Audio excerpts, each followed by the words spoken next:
PG అయింది కదా అని రీసెంట్గా జాబ్ సెర్చింగ్ చేస్తున్నాను. జాబ్ సెర్చింగ్ చేస్తుంటే మా ఫ్రెండ్ గారు ఒక నోటీస్ పంపించాడు జాబ్ ఉంది అని. ఆ జాబ్ ఏంటి అని సెర్చ్ చేస్తుంటే చూస్తుంటే అందులో లొకేషన్ హైదరాబాద్, బెంగళూరు, ముంబై అన్నీ ఇచ్చారు. అంతా బాగుంది. నెంబర్ ఇచ్చారు. నెంబర్కి ఫోన్ చేశాను. ఫోన్ చేయగానే వాళ్ళు 2000 కట్టేయమ్మా అన్నారు. ఎందుకు మేడం అంటే ట్రైనింగ్ ఉంటుందమ్మా, ట్రైనింగ్ అయిన తర్వాత 35,000 కట్టాలి అన్నారు. 35,000 కట్టడం ఏంటి మేడం అంటే ఓకే మేడం, ఓకే 2000 ట్రైనింగ్ అయిపోయిన తర్వాత ఆ 35,000 ఆ సాలరీలో కట్ చేసుకోండి మేడం అన్నాను. సాలరీ ఎంత వస్తుంది అంటే 50,000 వస్తుందంట. ఓకే మేడం అన్నాను.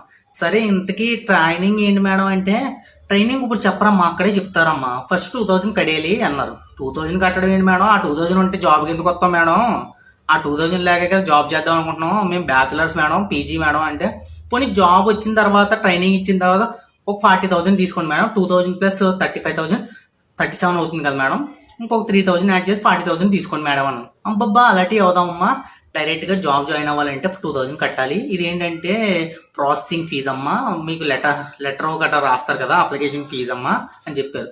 సరే మేడం ఇవన్నీ డబ్బులు లేవు మేడం, మాకు ఎలా పరిస్థితి అంటే ఫస్ట్ ఫీజు కట్టిన తర్వాత జాయిన్ అవ్వాలమ్మా, జాయిన్ అయితే జాయిన్ అయిన తర్వాత 35,000 కట్టాలి మేడం అని చెప్పారు. మేడం 35,000 కట్టాలి అని చెప్పారు మేడం.